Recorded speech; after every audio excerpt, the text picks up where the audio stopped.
Kita bertemu lagi. Salam sehat-sehat selalu. Saya berdoa, saya berharap semoga Bapak Ibu, saudara-saudari, teman-temanku sekalian senantiasa bersemangat, selalu yakin bahwa kita di dalam tangan dan perlindungan Tuhan. Kita memasuki minggu ke-6 masa Paskah. Sudah cukup lama ya, kita tidak misa bersama, kita tidak bernyanyi bersama. Saya rindu sekali untuk misa bersama. Selama ini misa sendiri dengan bangku-bangku yang kosong, rasanya tidak enak ya. Tapi ya, kita harus bersabar. Santa Teresa dari Avila katakan, kesabaran menggapai segala-galanya. Jadi kita tetap semangat, kita tetap jaga jarak, selalu jaga kebersihan, dan jangan lengah, hati-hati. Supaya kita terhindar dari segala yang kita tidak inginkan. Ya. Baik, sebelum kita melanjutkan refleksi kita, saya ingin mengucapkan terima kasih untuk semua yang sudah subscribe, yang sudah klik like, yang sudah beri komen. Dan saya bahagia sekali sehingga kita sama-sama berbagi pengalaman iman. Dan kalau ada teman-teman yang kebetulan baru pertama kali di video ini, silakan subscribe, silakan klik like. Mari kita sama-sama membangun channel ini untuk berbagi pengalaman iman, untuk saling mendoakan. Bacaan minggu ini, bacaan pertama diambil dari Kisah Para Rasul, bab 8 ayat 5-8, 14-17. Sedangkan bacaan kedua diambil dari surat kedua Rasul Petrus, bab 3 ayat 15-18. Dan Injil Yohanes bab 14 ayat 15-21. Dan saya hanya akan merefleksikan bacaan Injil, maka mari kita dengar sama-sama Injil Yohanes. Jikalau kamu mengasihi aku, kamu akan menuruti segala perintahku. Aku akan minta kepada Bapa, dan ia akan memberikan kepadamu seorang penolong yang lain, supaya ia menyertai kamu selama-lamanya, yaitu Roh kebenaran. Dunia tidak dapat menerima dia, sebab dunia tidak melihat dia dan tidak mengenal dia. Tetapi kamu mengenal dia, sebab ia menyertai kamu dan akan diam di dalam kamu. Aku tidak akan meninggalkan kamu sebagai yatim piatu. Aku datang kembali kepadamu. Tinggal sesaat lagi dan dunia tidak akan melihat aku lagi. Tetapi kamu melihat aku, sebab aku hidup, dan kamu pun akan hidup. Pada waktu itulah kamu akan tahu bahwa aku di dalam Bapa-Ku, dan kamu di dalam aku, dan aku di dalam kamu. Barang siapa memegang perintahku dan melakukannya, dialah yang mengasihi aku. Dan barang siapa mengasihi aku, ia akan dikasihi oleh Bapa-Ku, dan aku pun mengasihi dia dan akan menyatakan diriku kepadanya. Demikianlah Injil Tuhan. Terpujilah Kristus.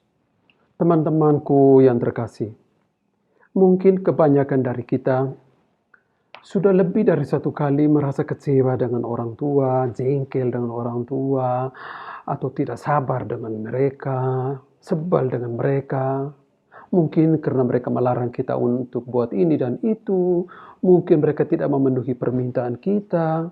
Mungkin juga karena melarang kita untuk pergi ke sini atau pergi ke situ, bertemu dengan orang ini, bergaul dengan mereka ini.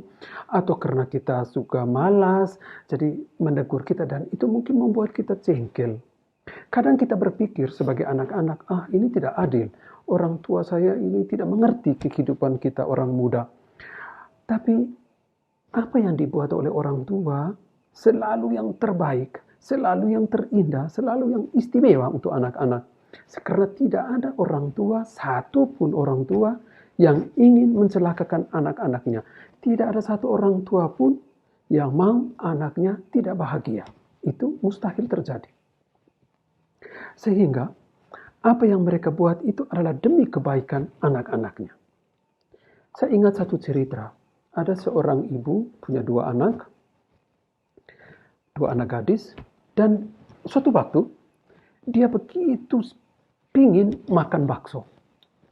Tetapi dia berpikir setelah anak-anaknya ke sekolah, dia akan siapkan bakso, dia akan cari waktu yang baik, dia akan duduk sendirian dan menikmati bakso yang dia siapkan. Udah. Setelah anak-anaknya sekolah, dia siapkan bakso, lalu bakso itu dia simpan di atas meja. Setelah itu dia berpikir, ya sudahlah, bereskan dulu rumah. Setelah bereskan rumah semuanya sudah rapi, dia akan duduk tenang dan menikmati bakso yang dia siapkan itu. Dan itu semangat untuk makan bakso mendorong dia untuk bekerja semangat membereskan rumah. Dan memang begitu. Tapi apa yang terjadi? Setelah semuanya beres, ketika dia mau duduk di meja untuk makan, tiba-tiba anaknya datang kembali dari sekolah. Langsung dengan semangat, "Halo mama, apa kabar? Mama lagi buat apa? Mama lagi sibuk ya?" Terus tiba-tiba dia melihat ada bakso di atas meja. Dan dia langsung mendekati. Dia langsung mendekati bakso itu. Lalu dia berteriak, "Mama, saya makan ya bakso di atas meja ini." Lalu, apa jawaban mamanya? "Oh iya, silakan. Itu memang saya siapkan untuk kamu kok. Ya, silakan makan." Lalu anaknya itu tanpa tahu bahwa itu bakso adalah satu kerinduan yang luar biasa yang dimiliki oleh mamanya. Dan dia makan tanpa tahu. Dia makan dengan asiknya. Dan mamanya hanya menonton dan menikmati bagaimana anaknya itu makan. Apakah ini pernah kamu alami? Mungkin dengan cara yang lain. Ada orang tua yang harus makan dan berpakaian seadanya karena harus mengongkos anaknya yang sedang sekolah. Ada banyak orang tua yang harus mengikat pinggangnya, ya, mengecilkan perutnya karena uangnya untuk kepentingan anak-anaknya. Banyak pengalaman orang tua yang punya hati yang begitu luas, yang punya hati yang begitu mendalam karena mencintai anak-anaknya. Dan cinta orang tua seperti itu sulit dimengerti dan sulit diselami oleh anak-anaknya. Saya berpikir, cara yang paling baik dan paling mulia untuk berterima kasih kepada orang tua adalah mentaati mereka. Taat atas perintah mereka. Ikuti nasihat mereka. Ikuti arahan mereka. Tidak ada cara yang lebih indah, yang lebih mulia, yang lebih baik untuk membuat mereka bangga, membuat mereka bahagia, membuat mereka senang selain satu ini, mentaati mereka. Cara yang sama juga, saudara-saudaraku, bisa dibuat dengan Tuhan. Cara yang paling mulia untuk bersyukur dan berterima kasih kepada Tuhan adalah mentaati perintah-perintahnya. Adalah mengikuti nasihat-nasihat Tuhan. Dalam kalimat pertama perikop Injil yang kita dengar hari ini berkata demikian. "Jikalau kamu mengasihi aku, kamu akan menuruti segala perintahku."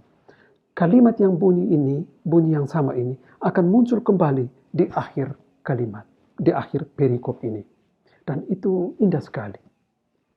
Jadi, saya pikir sederhana saja. Sederhana. Bahwa Yesus katakan, "Jika kamu mengasihi aku, kamu akan menuruti segala perintahku." Jadi, perintahnya, ya, perintah Tuhan itu hanya satu, yaitu mengasihi seperti Dia sudah mengasihi kita. Mengasihi sesama, ya, seperti kita mengasihi diri kita sendiri. Sama seperti kita, kalau sungguh mengasihi orang tua kita, maka kita akan menuruti perintah mereka. Demikian juga dengan Tuhan. Kalau kita mengasihi Allah, ingin mengalami bagaimana Tuhan mengasihi kita, maka mengikuti dan taat perintah-perintahnya. Itu cara yang paling istimewa dan cara yang paling baik. Sebaliknya, cara yang paling tragis, cara yang paling katakanlah kurang ajar dalam tanda petik, untuk menyakiti orang tua adalah melawan dan menentang mereka. Itu yang paling membuat orang tua sakit, paling membuat orang tua kecewa adalah menentang perintah-perintahnya. Demikian juga dengan Tuhan. Melawan perintah Tuhan artinya kita tidak mencintai Tuhan. Ya, kita tidak mencintai orang tua kita kalau kita melawan perintah dan nasihat-nasihat mereka. Karena tadi Yesus katakan, ya, "Jikalau kamu mengasihi aku, kamu akan menuruti segala perintahku. Sulit, memang sulit. Ya, tidak gampang untuk mentaati sepenuhnya perintah Tuhan dan perintah orang tua. Apalagi kalau kita berpikir bahwa kita sudah lebih banyak sekolah, sudah lebih tahu dari orang tua, lebih modern, lebih tahu segala hal daripada orang tua. Kadang-kadang kita menganggap bahwa orang tua itu sudah jadul, sudah kuno, jadi dia ya anak yang lebih pintar. Kadang-kadang dengan pikiran-pikiran seperti itu kita menjadi lebih sulit untuk mentaati, untuk menuruti perintah orang tua, untuk mengikuti nasihat dan arahan-arahan mereka. Tuhan Yesus juga sadar, dia tahu betapa sulitnya untuk mewujudkan perintahnya, yaitu mencintai sesama. Sulit. Sehingga di dalam kalimat yang kedua dari perikop yang kita dengar tadi dikatakan, ya, aku akan minta kepada Bapa dan ia akan memberikan kepadamu seorang penolong yang lain, supaya ia menyertai kamu selama-lamanya, yaitu Roh kebenaran, Roh Kudus. Roh Kudus inilah yang akan membantu kita. Membantu kita ketika kita mengalami kesulitan, ketika kecenderungan kita untuk mengutamakan apa yang kita inginkan, apa yang kita mau. Roh Kudus akan menuntun kita, akan membimbing kita. Karena Roh Allah ini bertugas melayani manusia.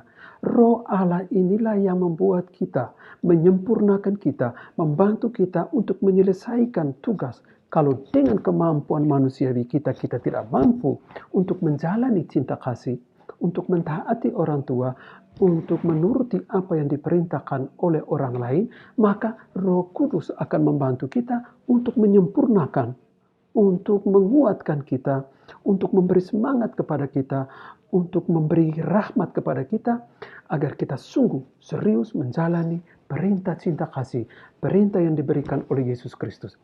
Jadi, seperti tadi perikop katakan, ketika kita mengasihi maka Allah akan tinggal di dalam kita, sebagaimana Yesus juga tinggal di dalam Allah dan ia tinggal di dalam kita. Sehingga cinta kasih atau kekuatan Roh Kudus inilah yang menyatukan kita dengan Allah Tritunggal. Karena Allah Tritunggal masuk dan tinggal di dalam diri kita, maka kekuatan Roh Kudus ini juga akan membantu kita, menyempurnakan kita, mendorong kita untuk tinggal dan mengalami kehadiran Allah Tritunggal di dalam diri kita. Kita adalah bait Allah Tritunggal, istana. Santo Yohanes dari Salib katakan kita adalah istana istimewa di mana Allah Tritunggal berdiam, di mana Allah Tritunggal bersemayam. Maka untuk bersemayam dan supaya kita bisa mengalami kekuatan Roh Allah itu, kekuatan kehadiran Allah Tritunggal itu, maka kita membutuhkan Roh Kudus untuk menuntun, membimbing, mengarahkan perjalanan iman kita. Sehingga Yesus katakan dia akan memberikan penolong yang lain, yaitu Roh kebenaran, yaitu Roh Kudus. Sehingga kita sebagai orang Katolik, kita jangan takut. Ya, jangan takut, jangan cemas. Kalau kita ada kekurangan, kalau kita belum sempurna untuk menjalani perintah Tuhan dan arahan, kalau kita gagal dalam berbuat sesuatu yang baik, jangan takut. Karena Roh Kudus akan membantu kita untuk bangkit kembali, untuk bersemangat kembali, untuk melihat kembali bahwa kita bisa dengan kekuatan Roh Allah sendiri.